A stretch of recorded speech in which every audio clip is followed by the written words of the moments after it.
Guys welcome back to our channel SSK crazy reviews. ఇంకా భయ completely చూసుకున్నట్లయితే release అయ్యేటువంటి తండేల్ మూవీ యొక్క ప్రీ రిలీజ్ ఈవెంట్ అయితే జరిగింది భయ. ఇంక ఈ ప్రీ రిలీజ్ ఈవెంట్ లో అయితే మనకి అల్లు అర్జున్ గారు అయితే చీఫ్ గెస్ట్ గా రాబోతున్నారని చెప్పి మనకి ముందు నుంచి Pushparaj coming, fire is coming అని చెప్పి పోస్టర్స్ కానీ ధూమ్ గారుగా మనకి సెలబ్రేషన్ అయితే చేశారు. బట్ ఇక్కడ అన్వాంటెడ్ గా ఏదైతే మనకి అన్ఎక్స్పెక్టెడ్ గా పుష్పరాజ్ అయితే ఈవెంట్ కి అయితే అటెండ్ అవ్వలేదు. సో ఎందుకు అటెండ్ అవ్వలేదు భయ్యా? ఇంక ఇది ఏమన్నా కాంట్రవర్సీనా లేకపోతే వీళ్ళ మధ్య ఘర్షణలు వచ్చాయి అనే డీటెయిల్స్ విషయానికి వచ్చినట్లయితే చాలా మంది అయితే కామెంట్ చేస్తారు. బట్ ఇదేది కాదు, బయట వినపడుతున్న రూమర్స్ కూడా కాదు.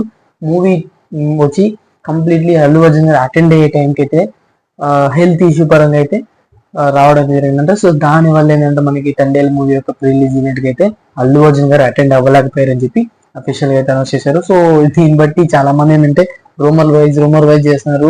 మనం అటెండ్ అవుతానని కావాలని అటెండ్ అవ్వలేదని ఒకరు కాదు, ఇలాగ అటెండ్ అవ్వే టైంకి మూవీ వాళ్ళు సైడ్ నుంచి రెస్పాన్స్ బాగలేదని చెప్పి అండ్ వాళ్ళకి మధ్య ఘర్షణలు వచ్చాయని చెప్పి కొంతమంది. సో మల్టిపుల్ అంటే ఒక్క హీరో అటెండ్ అవుతానని చెప్పి అవ్వకపోతే ఇన్ని రూమర్స్ వస్తాయని చెప్పి నాకైతే అనిపిస్తుంది. సో ఒక్కసారి ట్విట్టర్ కానివ్వండి ఇవన్నీ ఓపెన్ చేసి వస్తే మల్టిపుల్ గా అయితే కనిపెట్టడం జరుగుతుంది. సో డైజెస్ట్ ఇష్యూ వల్ల ఏదో సంథింగ్ ఏదో అల్లు అర్జున్ గారు అయితే అటెండ్ అవ్వలేకపోయారంట. సో తండేల్ రిలీజ్ ఈవెంట్ అయితే కొంచెం డిసప్పాయింటెడ్ గా అయితే నచ్చింది, బట్ మూవీ అయితే డిసప్పాయింట్ చేయదు అని చెప్తున్నారు మూవీ టీమ్. సో దీని గురించి మీరు ఏమనుకుంటున్నారు కామెంట్ సెక్షన్ లో కామెంట్ చేయండి. మోర్ ఇంట్రెస్టింగ్ అప్డేట్స్ కోసం మన ఛానల్ సబ్స్క్రైబ్ చేసుకున్నారు అంటే సబ్స్క్రైబ్ చేసుకోండి. అండ్ ఫర్దర్ అప్డేట్స్ కోసం పక్కన బెల్ ఐకాన్ కూడా ఆల్ మీ ట్యాప్ చేసుకోండి. నేను ప్రతి రివ్యూ అనేది మీకు నోటిఫికేషన్ ద్వారా జరుగుతుంది. సో నా వీడియోస్ ఈజీగా మీరు కుడ్ అనేది వాచ్ చేయొచ్చు.